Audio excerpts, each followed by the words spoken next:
What happens if that person is trying to lease for the first time, like they don't have any landlords, for example? So it's a good question, and it happens. We get kids who are living with their parents.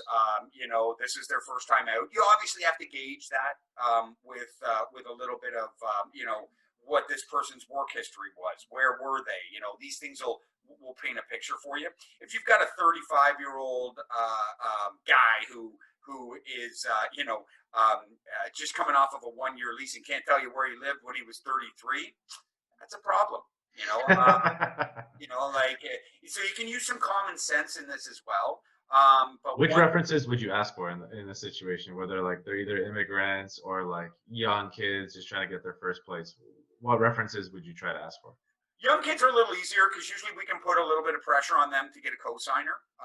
Cosigners for us are, gold. It's generally their parents. Their parents aren't going to put their credit in jeopardy for $1,500 of rent.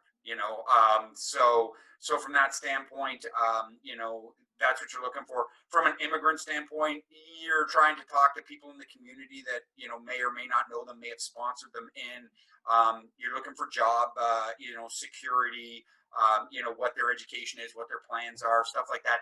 Immigrants are a little bit more difficult, but we do them all the time. You Right. just got to do your diligence, and that comes to our third step is, our fourth step, after we get the application, after we cut the credit, after we get all of the paperwork involved, then we check it all. Okay? We go through fine tooth comb. When they give me a landlord, we check to make sure that landlord is actually the person who owned the property. Okay. Because, they say, hey, my buddy Philippe, he was my landlord, 2 ago. Hey Philippe, when they call, tell him I was a good tenant. So So you what we're actually look up the name and see if they're associated with the address? absolutely, we'll check the public record. Excellent. And Philippe, as you know, as a realtor, is super easy to do. Right. For people who are trying to do this at home, this is easy for your property managers to do. This is easy for the people you put in play, and that's why you put professionals in play, because they go through those steps that the regular public doesn't either understand. The information's available to anybody, but they don't understand how to access it. So we're checking to make sure that what we're being told is the right answer. Whenever I read about tenant fraud or these horror stories of people getting in, it comes from a fake credit application Right.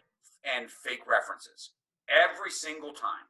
So that's why it's important you run your own credit. That's why it's important you go through the steps and make sure that people you are talking to are the people you think you're talking to. So you run their credit by Yeah. yourself Yes. so that you can see their name and everything and all their history, right? Yeah. Yeah. I think with credit checks, people don't understand is like there's a score, but there's also an amount of money that they owe on like various credit cards and different stuff that could also be a red flag if they even have good credit. Yeah, you're exactly right. You're looking for the math. Can they, at the very baseline, the biggest thing we're looking for is them to make these rental payments month to month, them to make utility payments month to month. So can they afford it? Credit score to me, I wish I got people coming in with 750s all the time. I don't. So you're looking to read through that credit, and we don't use a number. We kind of try to evaluate the credit on what it is. We're looking for non-payment and never catching that payment. It's funny. It used to be cell phones. Cell phones were credit killers. Okay, every tenant. Every tenant had a FIDO hack on their credit. Now it's payday loans, and I see it on. I'll bet you 50% of like my lower income stuff, not my high income stuff. But we have all kinds, right? Right. Payday loans and these predatory companies that lend people money, and it's like not one. I swear, I'll see somebody's credit with like 4 different payday loan hits on there, and I'm just like, it just shows how much money there is in that business that you keep lending money to somebody hasn't paid somebody back in the past.